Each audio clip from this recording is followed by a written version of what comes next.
Kamusta mga tropa? Kailan ka huling nakapagdagat? Sa video na ito, isi-share ko sa inyo yung isang resort na nabisita namin sa Parting South. Kasama si Sir Charles at mga partner namin ay bumaba kami ng Batangas para mag-celebrate sa Nasugbu.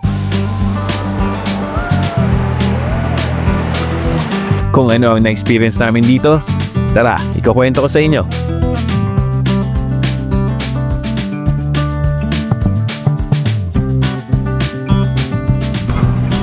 So what's up sa inyo mga tropang gala? It's me again and we are back for another video.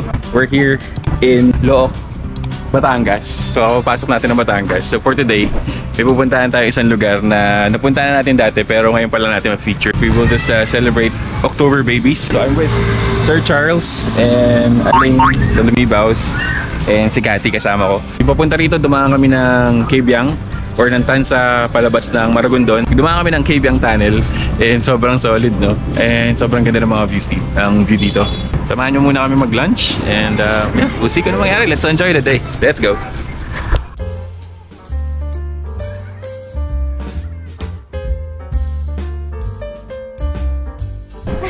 Magkabit tayo sticker. Yo, I know. So tapos na kumain, no? Check na tayo ng pupunta natin today.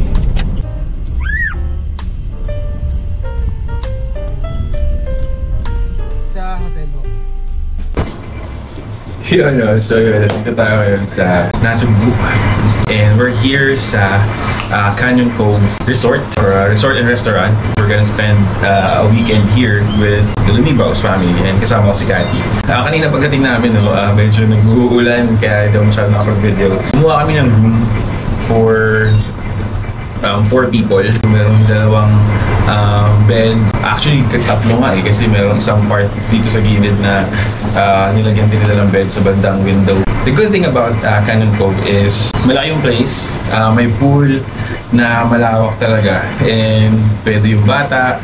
As in, pang family talaga, sobrang ganda ng place. And then, after ng pool, meron din siyang beach. So, kung nagsawa ka na sa pool, pwede nyo tumilag sa beach. And then, meron silang mga cottages sa labas ng beach. Tapos, meron silang bar doon. Pwede kayong order ng mga drinks like cocktails or any drinks na gusto nyo habang papanding kayo sa pool.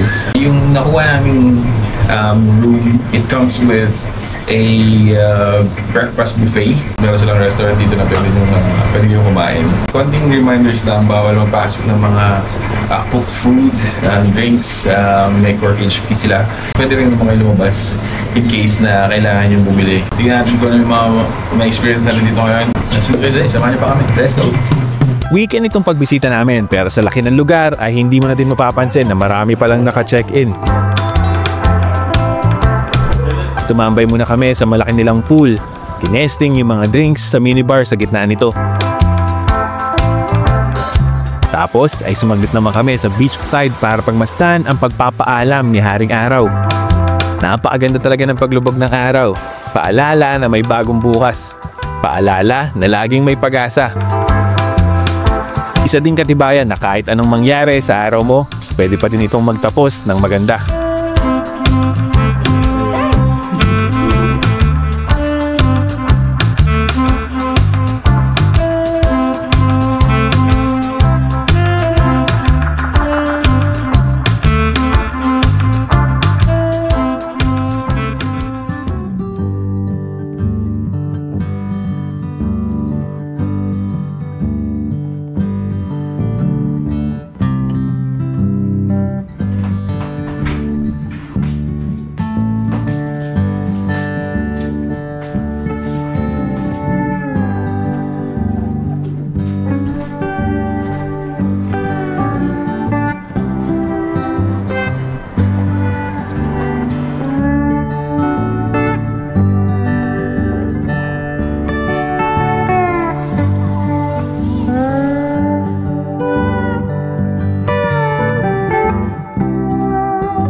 So yun, no?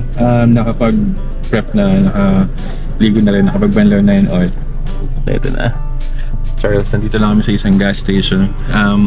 Pero pauwi na kami, pababa na kami ng Manila. Ay, baka dumaan muna kami ng Tagaytay bago bumaba ng Manila. And yeah, maghanap ng lunch and all. Maghanap kayo ng place to spend weekend with your family and friends.